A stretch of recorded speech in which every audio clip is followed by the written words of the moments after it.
Today marks 1 week since a shooting inside the North Side Midtown Medical Office. One woman died, 4 were wounded. An alarming number of mass killings this year is prompting the question, is the U.S. on pace to set a record? Jerry Carnes of our Verified team has been digging into the numbers. Where do we stand, Jerry? Well, good morning. There are several groups that are using a variety of sources to collect information about mass killings. We turn to them not just for the numbers they've collected, but also for some perspective. And that includes the insight from a criminologist who has been studying the issue since the 1980s. Only 3 weeks into the new year, the city of Monterey Park, California is in mourning. An armed man enters a dance studio, leaving 11 people dead. It was not the first mass killing of the year. There have been numerous claims that America is on pace to break a record when it comes to mass murder. Let's verify.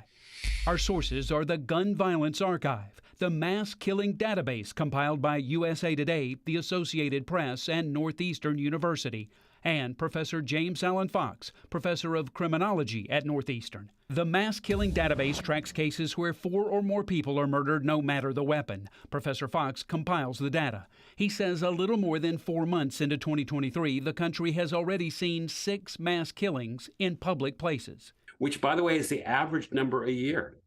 And now we've already reached that. What strikes fears in the hearts of Americans are the shootings in restaurants, and shopping malls, and churches and schools that claim lots of lives. The mass killing database began tracking these cases in 2006. 2019 was a record year with 233 people killed. At the current pace, the country is on track for 328 deaths.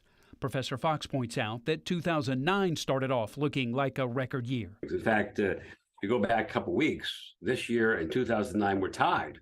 But then 2009, there wasn't another one until June. This is a record at this point in the year. And that doesn't mean that the rest of the year will be the same. As its name indicates, the Gun Violence Archive looks at mass killings where no weapons are used other than guns. Their numbers indicate the country could see a record 317 deaths this year.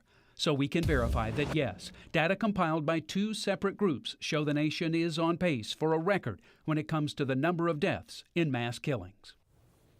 There's a chance you haven't heard much or maybe anything about some of the mass killings this year. That's because more than half of them have been domestic situations where the killers and victims have all been members of the same family. Professor Fox says mass murder is important to note whether it takes place inside of a home or in public. Cheryl.